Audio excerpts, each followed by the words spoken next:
Beginner's Guide on how to start investing with a low income. Hello and welcome to our channel. In this video, we will tell you about the steps to earn well monthly.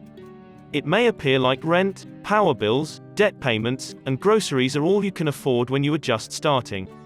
However, once you've mastered budgeting for monthly spending and established a small emergency fund, it's time to begin investing.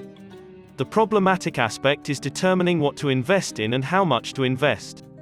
As a novice in investing, you will have many questions. How do I get started, and what are the best investment strategies for beginners? Our guide will answer these and additional questions. Here is the information you need to begin investing. Number 1. Get started investing as early as possible. One of the best ways to get a good return on your money is to start investing when you're young. This is because of compound interest, which means that the interest you earn on your investments starts to earn interest. With compounding, your account balance can overgrow like a snowball. In real life, if you invest $200 every month for 10 years and get an average annual return of 6%, you will end up with $24,000. You'll have $33,300 at the end of the 10 years. Out of that total, you've put in $24,200, those $200 monthly payments, and made $9,100 in interest on your investment. There will be ups and downs in the stock market, but if you start investing when you're young, you'll have decades to ride out the bad times and watch your money grow. Start right away, even if you have to start small. Use our inflation calculator to see how inflation can eat away at your savings if you don't invest. Number 2. Decide how much to invest. How much you invest depends on what you want to do with your money and when you want to get there. One common reason to invest is to save for retirement. If you have a retirement account at work, like a 401k, and the company matches your contributions, it's easy to reach your first investing goal. Put in at least enough to get the entire match. You don't want to miss out on free money like that. As a general rule, you should try to save 10 to 15% of your income each year for retirement. Your employer's matching contribution counts toward this goal. Right now, that might sound impossible, but you can work up to it over time. For other investing goals, think about how long you have and how much you need, then work backward to figure out how much you can support each week or month. Number 3. Open an investment account. If you do not have a 401k, you can invest for retirement in an IRA, such as a regular or Roth IRA. Suppose you're investing for a purpose other than retirement. You should generally avoid retirement accounts, which are designed to be used for retirement and hence impose withdrawal limitations, and instead, choose a taxable brokerage account. At any moment, you may withdraw funds from a taxable brokerage account. A prevalent misperception is that opening an investment account or beginning to invest requires substantial capital. That is not the case. We even have an investment guide for $500. Numerous online brokers who offer IRAs and regular brokerage investment accounts do not demand a minimum investment to create an account. There are a variety of assets available for relatively small amounts. We'll describe them in the following section. Number 4. Understand your investment options. Whether through a 401k or comparable employer-sponsored retirement plan, a traditional or Roth IRA, or a standard investing account, you decide what to invest in. It is critical to understand each instrument and the level of risk. The following are the most common investments for persons just starting. Stocks. Stocks are shares of ownership in a single corporation. Equities are another name for stocks. Stocks are purchased for a share price, ranging from a few $100s to several $1,000s depending on the company. We propose investing in stocks using mutual funds, which we will discuss further below.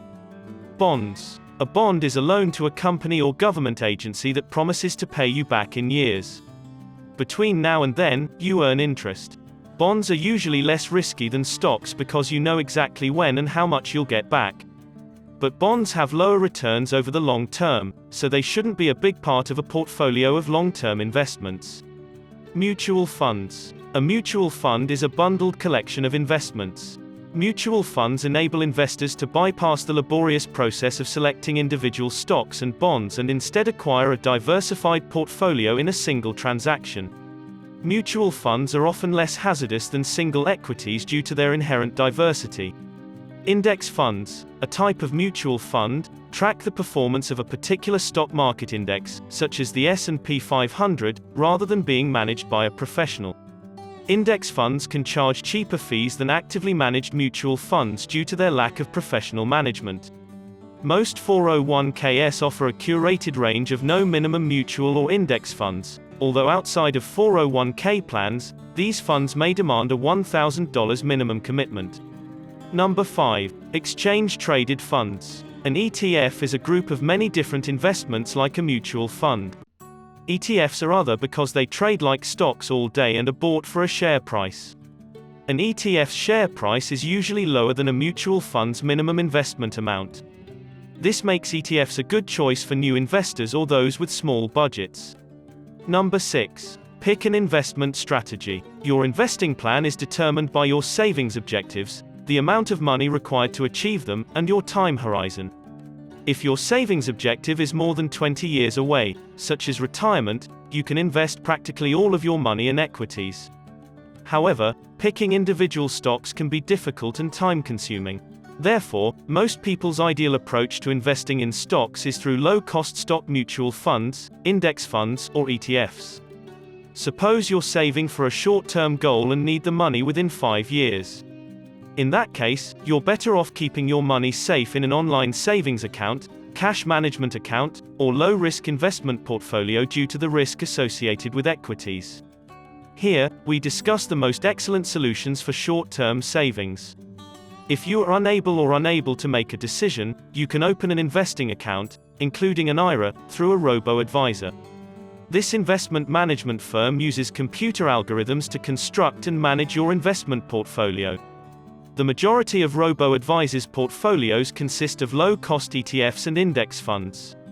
Robots offer low prices and little or no minimums, allowing you to begin rapidly. They charge a nominal fee for portfolio management, often equal to 0.25% of the account amount. Number 7. Micro-investment apps. The micro-investing applications Acorns and Stash are examples of robo-advisors. These applications allow you to save and invest tiny amounts of money. These apps round up purchases to the next dollar when linked to a credit or debit card. When you accumulate $5 in spare change, the application invests it in a diversified portfolio. You can also choose to have a set amount, such as $20 per week, automatically sent to the micro-investing app from your bank account. Similar to robo-advisors, these apps invest your money in an ETF portfolio. Then, your portfolio is diversified among thousands of equities and bonds. These apps allow you to start investing $5 or less. Additionally, Acorns enables you to select a portfolio based on your risk tolerance. While micro-investment apps are simple to use, the rewards are low. Therefore, some experts recommend investing your surplus cash elsewhere. Chris Hogan, a financial guru, noted in a blog post for 2020, "You can round up your Starbucks purchases by a nickel for the rest of your life to accumulate a handful of nickels." Micro-investing yields micro returns. Thanks for watching. Subscribe to us.